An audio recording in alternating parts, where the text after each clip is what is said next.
우리 교회를 역사를 이렇게 생각을 해보면 우리 교회는 이 나라의 역사와 쭉 함께 했습니다. 이 나라가 어려운 일을 겪었을 때 우리 교회도 같이 기도하면서 같이 성장을 하게 됐습니다. 그러니까 민족의 아픔과 슬픔 그리고 어려울 때 교회가 항상 먼저 앞장을 섰었고, 또 우리나라가 힘들었던 그때도 교회가 앞서서 이렇게 우리나라를 이끌어갔던 그러한 때가 있었습니다. 그런데 이제 그러한 과정을 겪으면서 90년대, 80년대, 90년대 우리나라 경제가 급격하게 성장을 하게 되면서 교회도 이렇게 많이 성장을 하게 됐습니다. 그러다 보니까 교회에 사람들 자체가 많이 이렇게 다니게 됐었고, 기독교가 어찌됐건 지금은 종교 자체를 믿는 사람이 많이 없어진 것도 있지만, 지금 현재까지도 그 설문조사를 할 때 대부분의 사람들이 기독교다, 자기 종교가 기독교다라고 이야기를 하고 있죠. 그러니까 내가 종교는 기독교지만 교회를 안 나가는 그런 가난한 성도들이 그만큼 많다는 것인데, 그만큼 이 교회가 성장을 하고 많은 사람들이 모이고, 또 80년대, 90년대를 통해서 나라에 그 재력이 있는 그런 사람들도 교회에 많이 이렇게 다녔었던 그런 때가 있었습니다. 그래서인지 제가 전에 이렇게 계속해서 새가족부를 한 6년 동안을 맡으면서 교회 오시는 새가족들과 이야기를 하면서 그런 질문을 한 번씩 해봅니다. 교회가 어떤 곳이라고 생각하십니까? 교회 누가 온다고 생각을 하십니까? 이렇게 가끔가다 물어보면은 이분들이 생각을 하는 게 교회는 그래도 조금 수준 있고 조금 엘리트층이고 재력도 좀 있는 사람들이 다니는 곳이 교회가 아닌가, 이런 얘기를 하는 경우가 많이 있었습니다. 근데 이렇게 말씀을 드리는 이유가 무엇이냐면, 그 교회가 이런 사람들이 많이 다님으로써 교회는 뭔가 조금 재력도 있어야 되고, 또 사회적인 지위도 있어야 되고, 또 교회 가면 매주 헌금해야 되는데 돈도 많이 있어야지 이렇게 교회를 가지 않나 라고 생각하는 사람들이 지금도 많이 있다라는 것이죠. 그래서 우리가 한번 생각해 볼 때 교회가 어떤 곳인가, 교회를 다니는 사람이 어떤 사람들인가, 우리가 생각을 해볼 때 그런 편견들이 종종 있을 수 있다라는 것입니다. 그러나 우리가 조금 더 깊게 생각해 보면, 교회를 정의할 때 교회가 어떤 곳이냐라고 한마디로 정의하면, 교회는 성도들이 모여서 예수님을, 하나님을 예배하는 곳이 교회이지, 사회적인 지위가 있는 사람이, 재력이 있는 사람이 다니는 곳이 교회가 아니라는 것이죠. 그래서 오늘 말씀을 보면은 이 교회가 어떻게 이루어지고 어떤 사람들이 무엇을 했는지에 대해서 이 누가라는 저자가 기록을 해 놓았습니다. 그래서 교회가 어떤 것이고 어떤 사람들이 모이는가, 오늘 말씀을 통해서 함께 전하겠습니다. 오늘 말씀을 보면은 바로 이렇게 말씀을 시작합니다. 13장 1절, 안디옥 교회의 선지자들과 교회들이 있으니 곧 바나바와 니게르라 하는 시므온과 구레네 사람 루기오와 분봉왕 헤롯의 젖동생 마나엔과 및 사울이라 라고 13장을 시작합니다. 근데 우리가 생각할 때 교회 지도자들은 어떤 지도자들이 있을까?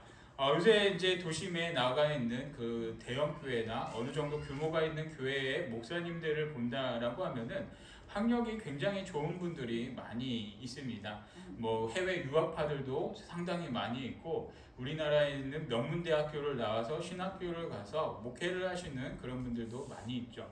근데 교회가 어렵다 보니까 이런 목사님들도 작은 교회에서 이렇게 목회하시는 분들이 요새는 생각보다 많이 있습니다.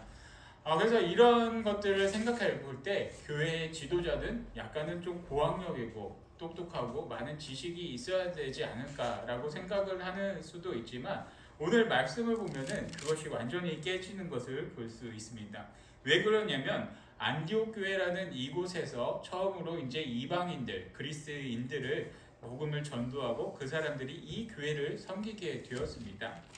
그리고서 이 교회가 세워지면서 많은 선지자들과 교사들이 있었는데, 핵심되는 그 중심적인 그 지도자가 5명이 있었습니다. 그 사람이 누구냐면 바로 1절에 나와 있듯이 바나바와 니게르라 하는 시므온, 그리고 구레네 사람 루기오, 분봉왕 헤롯의 젖동생 마나엔 및 사울, 이 5명이 이 안디옥 교회의 핵심이 됐던 사람이었습니다. 그런데 여기서 볼 때 우리가 이제는 많이 익숙한 이름들이 있을 것입니다. 그 이름 누굴까? 딱 보시면 이제 생각나시는 분이 있으실 텐데, 제가 항상 사도행전 보면서 이야기를 제일 많이 하는 분, 바로 바나바가 맨 앞에 나와 있습니다. 근데 여기서 이렇게 기록한 것이 중요한 사람 순서대로 이렇게 기록을 하고 있다는 것이죠. 그래서 여기 이 말씀을 보면 안디옥 교회의 가장 중심되고 가장 중요한 사람이 누구인가 라고 생각을 해보면 바로 바나바라는 사람입니다. 왜냐하면 그것도 그럴 것이, 이 그리스인들에게 복음이 전해지고 이곳에서 교회가 세워지고 이방인들이 이곳에서 이 교회를 세워질 때 이 예루살렘 교회에서 담임 목회자 쪽으로 파송했던 사람이 이 바나바였습니다. 그러니까 이 바나바라는 사람은 이 안디옥 교회의 담임 목사와 같은 사람이 이 바나바였습니다. 그러니 가장 먼저 기록을 한 것도 가장 중요한 사람입니다. 바나바라는 사람은 우리가 계속해서 사도행전을 보면서 어떤 사람인지 기록을 해 놓았습니다. 그래서 계속 말씀드렸던 것처럼 아시리라 생각들지만, 바나바라는 사람을 쉽게 정리하면 말씀과 성령에 충만했던 사람, 그리고 성경에서는 유일무이하게 착한 사람 바나바라고 기록을 해 놓았다라는 것이죠. 그러면 이 바나바라는 사람은 정말 누가 뭐라고 하더라도 담임 목회자로서 정말 충분히 감당할 수 있는 그런 훌륭한 사람이었습니다. 그런데 이 바나바는 그렇다 치더라도 그러면은 다른 사람들은 어떤 사람일까? 이렇게 한번 말씀을 보면서 생각을 해보겠습니다. 근데 바나바가 먼저 나오고 그 다음에 중요한 사람이 누구냐면 바로 니게르라 하는 시므온이라는 사람이었습니다. 이 니게르라고 하는 이 시므온이 이 안디옥 교회에서 바나바 다음으로 가장 중요한 역할을 감당하고 있었는데, 여기서 우리가 니게르라는 말을 한번 살펴보면 좋겠습니다. 니게르라는 것이 어떤 의미가 담겨져 있을까? 바나바처럼 이 니게르라는 것이 하나의 별명과 같은 것이라는 것이죠. 바나바의 원래 이름이 무엇인지 다 기억하시겠지만 제가 그냥 말씀을 드리면 요셉이죠. 바나바의 본명은 요셉이었습니다.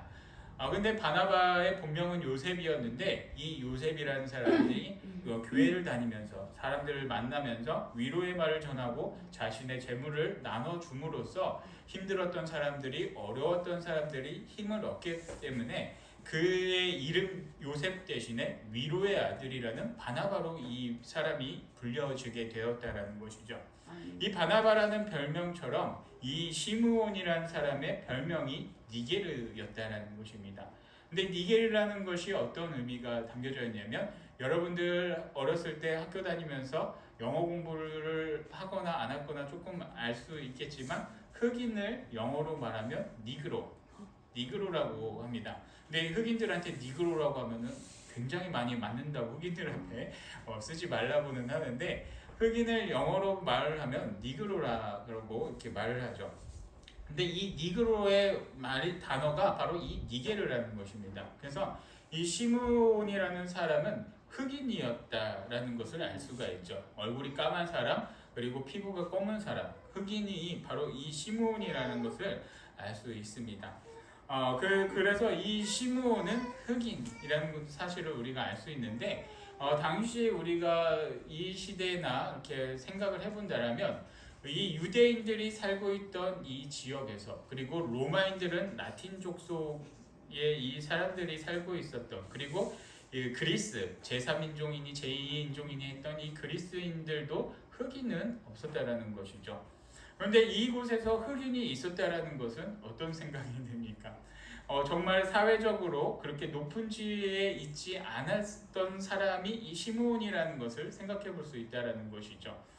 정말 흑인으로서 제3의 인종으로서 정말 그렇게 보잘것없었던 사람이었지만, 이 시므온이라는 그 검은 피부를 가졌던 니게르라고 하는 이 별명을 가졌던 이 시므온이라는 사람이 이 안디옥 교회의 두 번째가 되는 지도자가 되었습니다.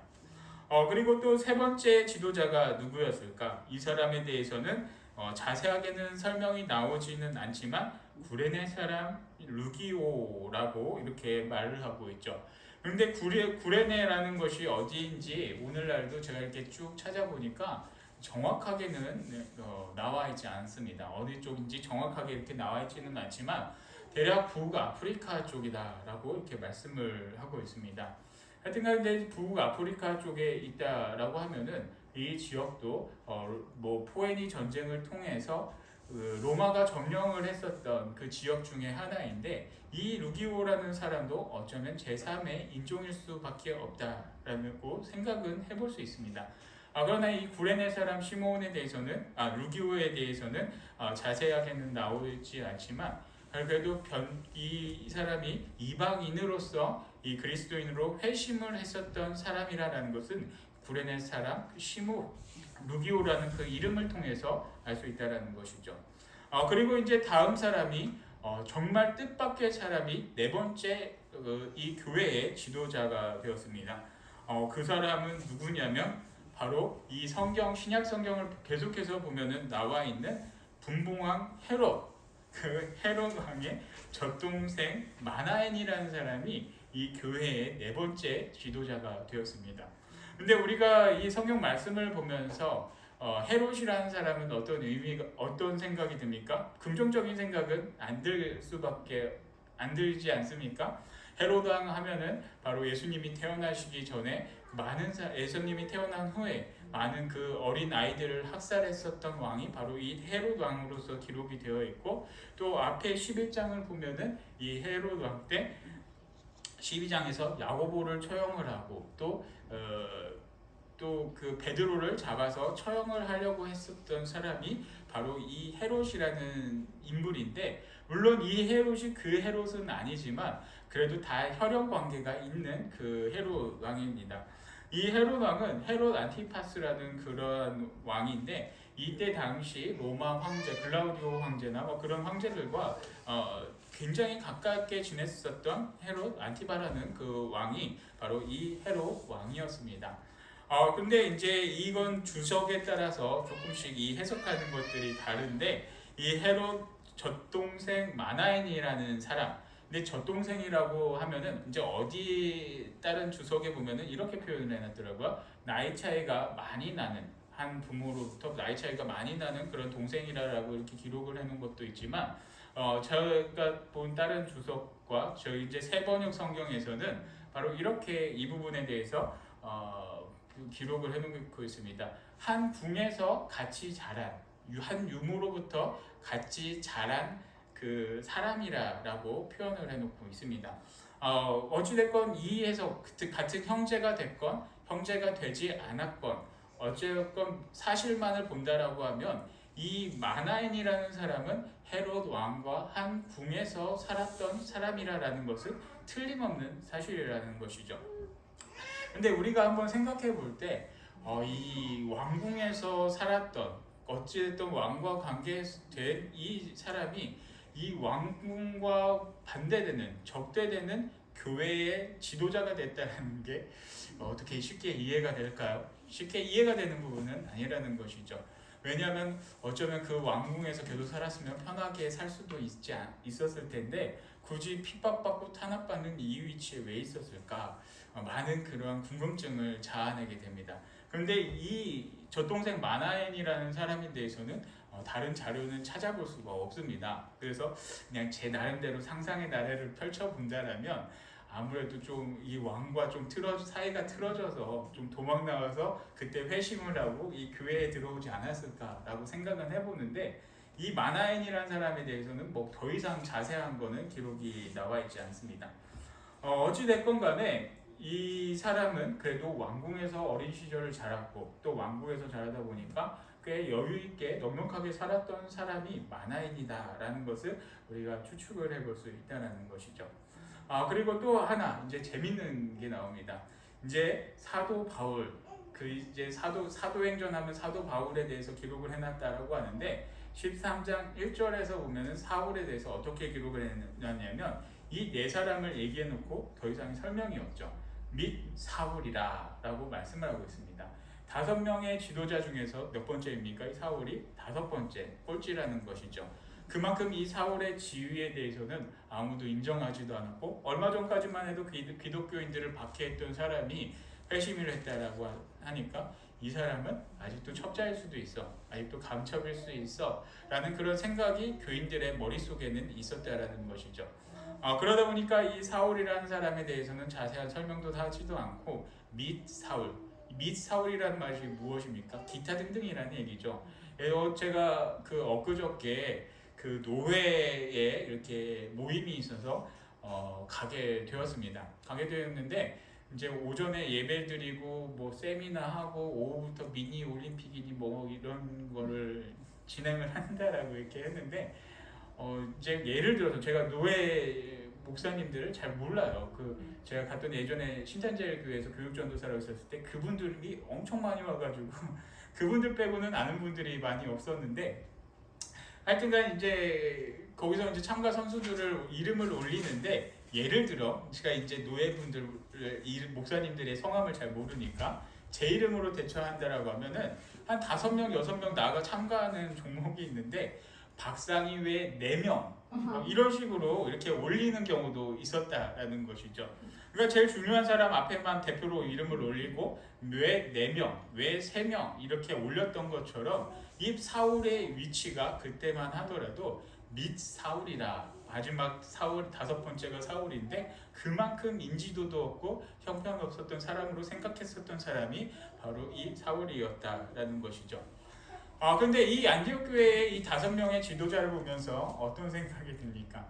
우리가 생각했던 지금 요새 있는 대형 교회, 좋은 교회, 큰 교회 목사님들의 프로필이나 스펙을 생각해 볼 때 그런 것과 같다고 생각이 드십니까? 많은 공부를 해야 되고, 물론 사울과 같은 사람은 많은 공부를 했겠지만 대부분의 사람들은 그러지 않았다라는 것이죠. 흑인으로서 북아프리카 지역에 살았던 사람으로서 어찌됐건 왕궁에 살았지만 어쩐 사연이 있는지는 모르지만 그러한 사람들이 모여서 이 교회에 모여 지도자가 되었다라는 것입니다.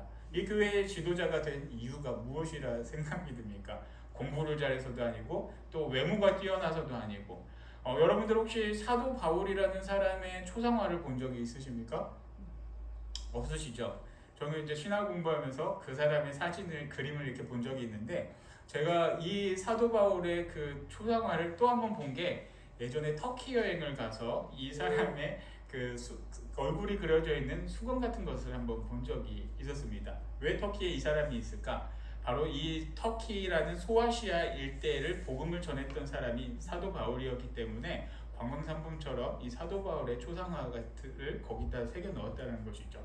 근데 사도 바울의 모습은 형편없어요. 왜냐하면은 대머리에 키도 작은 말도 잘 못하는 사람이 사도 바울이었다라고 기록을 하고 있습니다.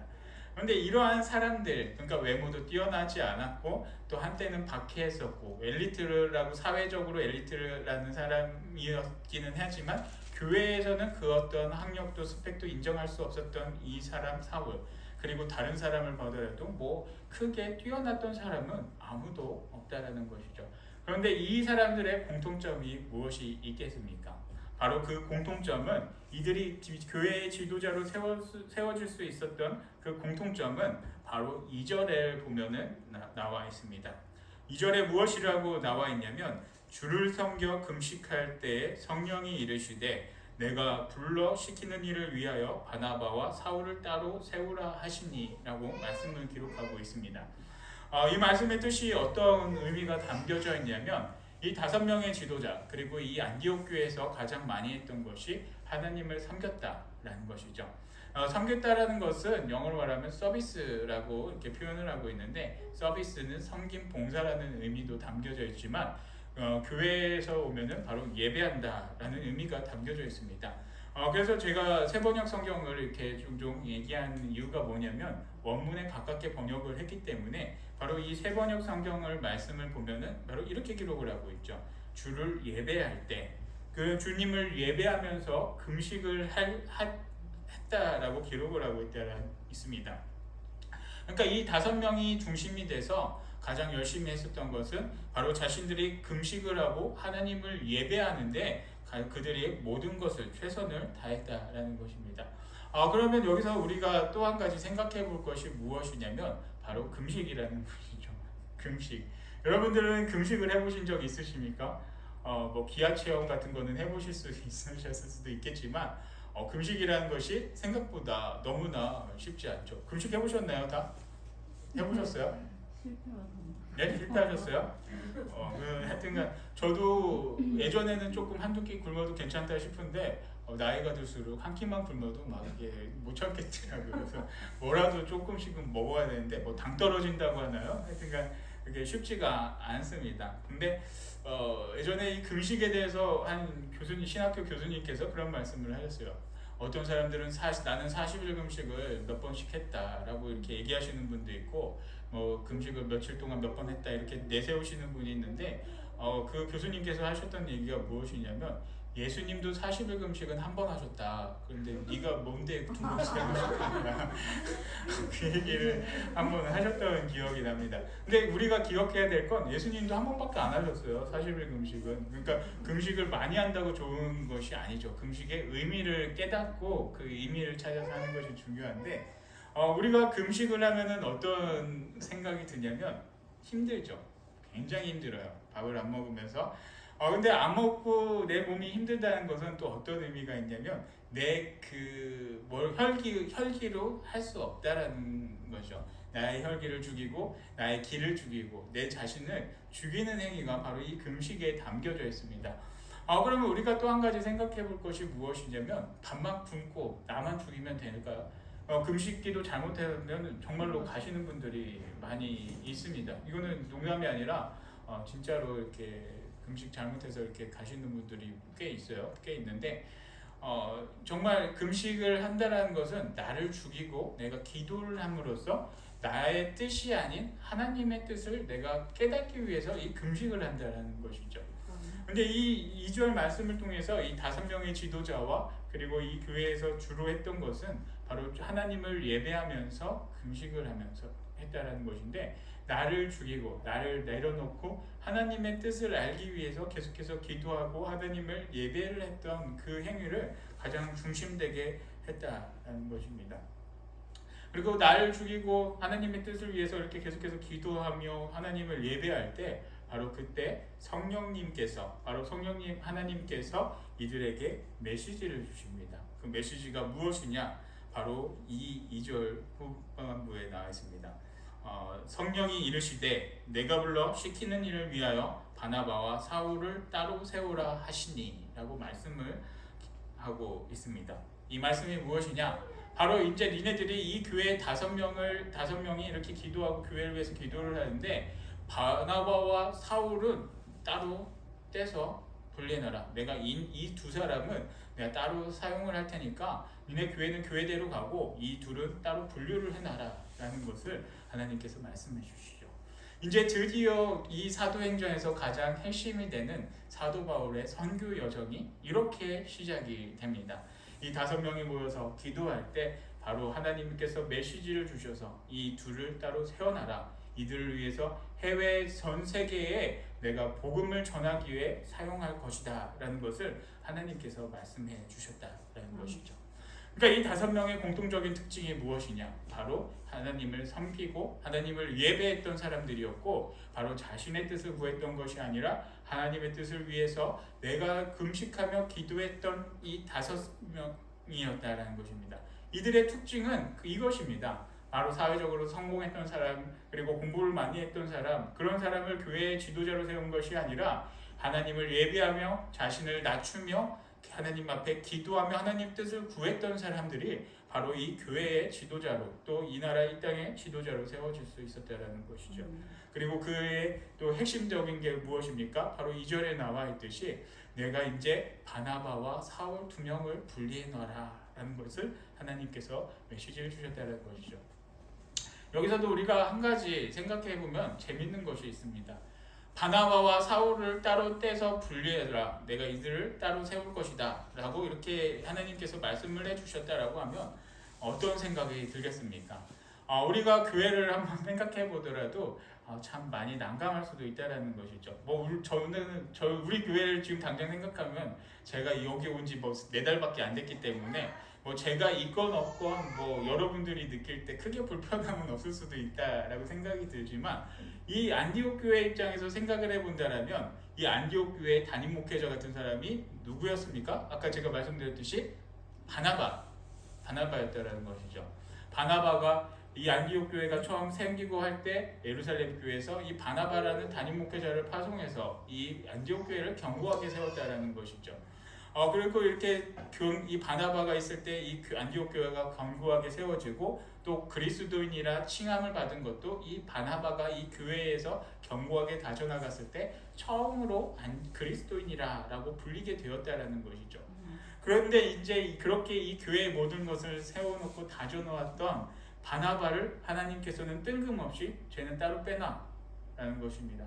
이렇게 너무나 교회 입장에서는 너무나 당황스럽고 난감하지 않겠습니까? 물론 사울 같은 경우는 따로 떼놔도 뭐 사울이야 뭐 있거나 뭐 없거나 우리에게 뭔 상관이야. 왜냐하면 사울은 기타 등등과 같은 존재이기 때문에 사울이 빠지라고 한 것은 별 의미가 없었습니다. 뭐 미지 사울인데 사울이 있으나 없으나 우리에겐 큰 영향은 없지만, 어떻게 바나바를 따로 뺄 수 있을까라고 생각을 이 안디옥 교회에서는 할 수밖에 없다라는 것이죠. 그런데 하나님께서는 어떻게 말씀하셨느냐? 이 바나바와 사울을 따로 떼어놔라. 내가 이제 이들을 이 안디옥 교회를 섬기는 것이 아니라 선교를 위해서 이들을 따로 분류를 하겠다라는 것을 하나님께서 말씀을 해주셨습니다. 여기에 담겨져 있는 뜻은 어떤 뜻이겠습니까? 바로 교회의 주인은 담임 목회자가 주인이 아니라 하나님, 바로 이 예수님 성령님께서 이 교회의 주인이고 이 교회의 머리가 되시고 이 교회를 이끌어 가신다는 것을 이 메시지를 통해서 말씀해 주신다는 것이죠. 담임 목회자인 바나바가 있건 없건 그것은 중요한 것이 아니라 이 교회는 내 뜻대로, 하나님의 뜻대로 움직여지는 그런 교회다라는 것을 하나님께서는 다시 한번 이 말씀을 통해 강조하고 있다라는 것입니다. 그래서 또 그리고 어떻게 하냐면 바로 이 둘을 따로 떼어놔서 바로 이제부터 1차 선교교 여정이 이렇게 시작이 된다라는 것이죠. 이들을 위해서, 바나바와 바울을 위해서 이제 이 사람들이 금식하며 또 기도하고 두 사람을 안수하고 파송을 보내게 됩니다. 그래서 이 두 사람이 성령의 4절 이렇게 말씀을 하고 있습니다. 두 사람이 성령의 보내심을 받아 실루기아에 내려가 거기서 배 타고 구브로에 가서라고 시작을 하면서 선교 여행의 이제 1차 전도 여행이 이제 시작을 하게 되죠.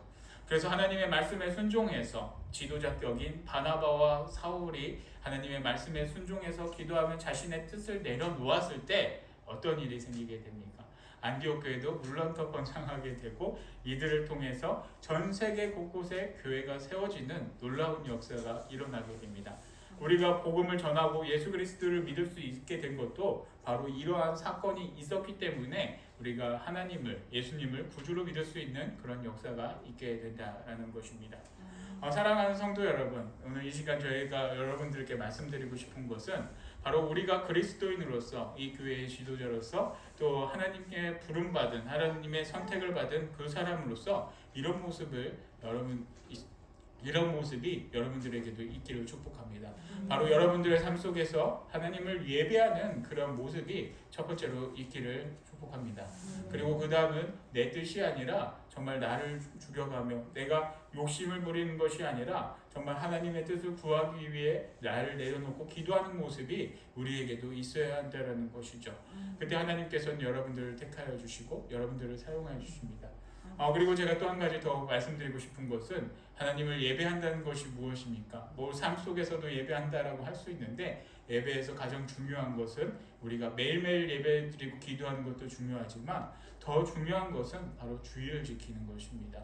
우리가 주의를 지키는 이유는 단 하나입니다. 하나님께서 안식을 해주신 것도 거기에 이유가 있지만 이 주의를 지킨다는 한다는 것은 이 주일날 구약의 의미에서만 본다면 이 땅을 창조하신 하나님, 이 땅의 창조하시고 이 땅의 주인이 되신 하나님을 내가 기억하며 하나님을 기념하며 그날을 예배하며 하나님을 기억한다는 의미가 담겨져 있습니다.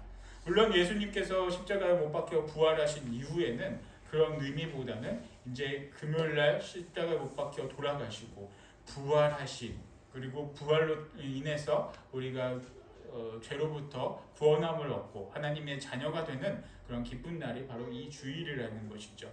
그래서 이 부활하신 예수님을 기념하며 예수님을 기억하며 예배드리는 것이 이 주일에 참 의미가 담겨져 있습니다. 그래서 다른 것보다도 가장 중요한 것이 이 주일을 지키는 것이죠. 그래서 이 주일을 지키는 것은 부활하신 예수님을 기억하고 예수님을 기념하는 의미가 너무나도 많이 담겨져 있습니다. 그래서 우리가 삶을 통해서 매일매일 하나님을 예배하고 기억하고 기도하면 더 좋지만 그게 안 된다라고 하면은 정말 이 주일만은 여러분들이 꼭 기억하시고 부활하신 예수님을 기억하고 기념하는 날임을 우리가 잊지 않으시길 바랍니다. 그리고 그 예수님을 예배하고 또 하나님 앞에 무릎 꿇고 기도함으로써 정말 하나님께서 여러분들에게 놀라우신 지혜와 하나님의 놀라우신 그 인도하심이 여러분들에게 있으리라 확신합니다.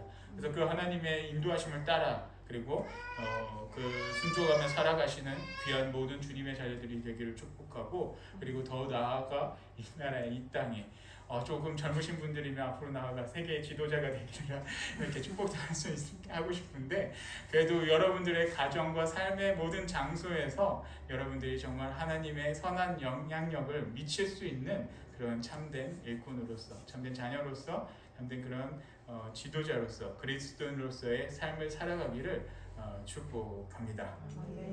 아버지 하나님 감사합니다. 저희들이 정말 아무런 조건도 없이 이유도 없이 주님의 사랑으로 인해서 하나님의 자녀가 되는 그런 권세를 주심에 너무나도 감사드립니다. 하나님 아버지, 저희들이 이 자리에 있는, 그리고 이 자리에 있을 수 있는 이유가 무엇이 있겠습니까? 정말 예수 그리스도의 사랑밖에 없습니다.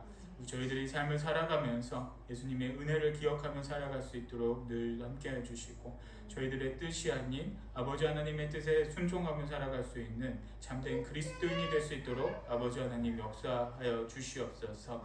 그래서 오늘 나와 있는 이 5명의 교회의 지도자들처럼 그들의 가장 핵심적인 것이 주님을 예배하고 주님의 뜻을 구했던 것처럼 저희들이 삶을 살아가면서 하나님을 예배하며 하나님의 뜻을 구하며 살아감으로써 주님께서 저희들과 동행하여 주시고 성령님의 지혜를 더하여 주셔서 이 나라 이 땅을 살아갈 때 정말 참된 그리스도인으로서 정말 승리하며 강건하며 살아갈 수 있는 저희 모든 성도들이 될 수 있도록 아버지 하나님께서 역사하여 주시옵소서. 모든 것 감사드리며 예수 그리스도 이름으로 기도드리옵나이다. 아멘.